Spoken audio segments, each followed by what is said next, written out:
Hey, well, good morning to everybody on this morning. What a great morning it is. It's time for Monday Morning Manna.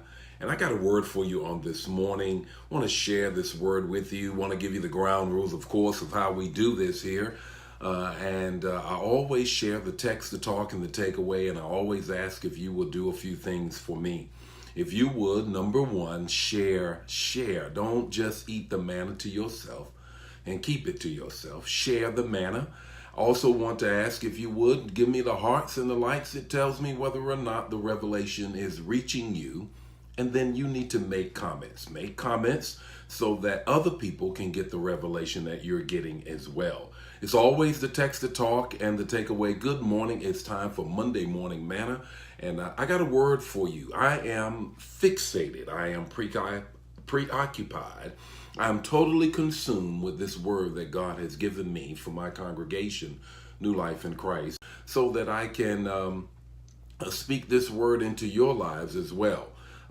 Here it is. It is this word about getting what you need from God. Getting what you need from God. And how do I get what I need from God? Here we are back in 1 Samuel 1:27. 1 Samuel 1:27, been dealing with it for pretty much the month, and I still have revelation that I need to share with you. Let me go very quickly. It says, here is Hannah talking to God. She says, I prayed for a child, and God has granted me a child. I prayed for a child. God has granted me a child. Here is Hannah. Hannah is in desperate need for something from God. She wants a son. She wants a child. She's barren. And Peninnah, the wife of her husband, during that time they had more than one wife, and she is constantly throwing shade on Hannah because she's barren. And Hannah can't take it any longer. How does she get what she needs from God? Three things that I believe will help you get what you need from God. Here's the first thing. Get rid of what is holding on to you. Get rid of what is holding on to you.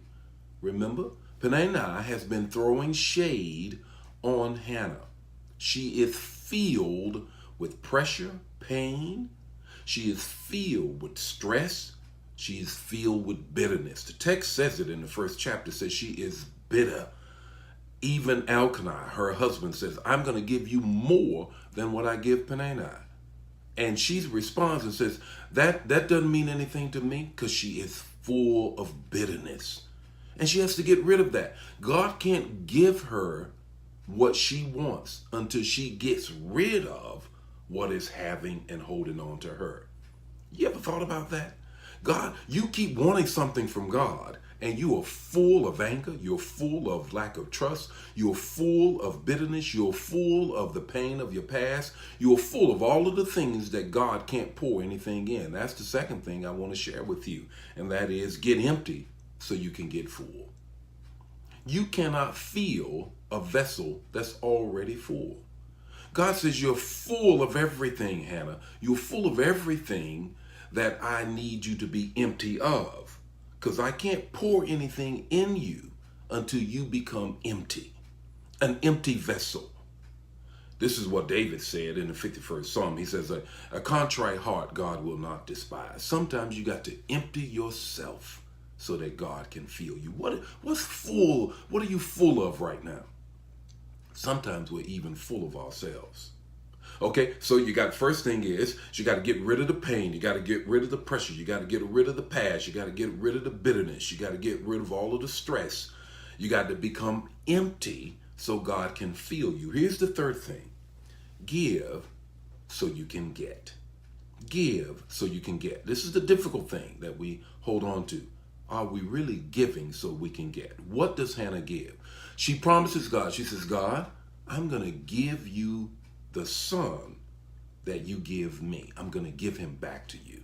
Wow. She's going to be left where she began if she does, but she does it. She's going to be left with nothing again if she keeps this promise, but she keeps the promise. She gives. And God, in the next chapter, gives her 3 more sons and 2 daughters. She gives and she gets. What's your takeaway this morning? Here's your takeaway this morning, and I need you to spread this word. God has it. He's waiting on you to get it. God has it.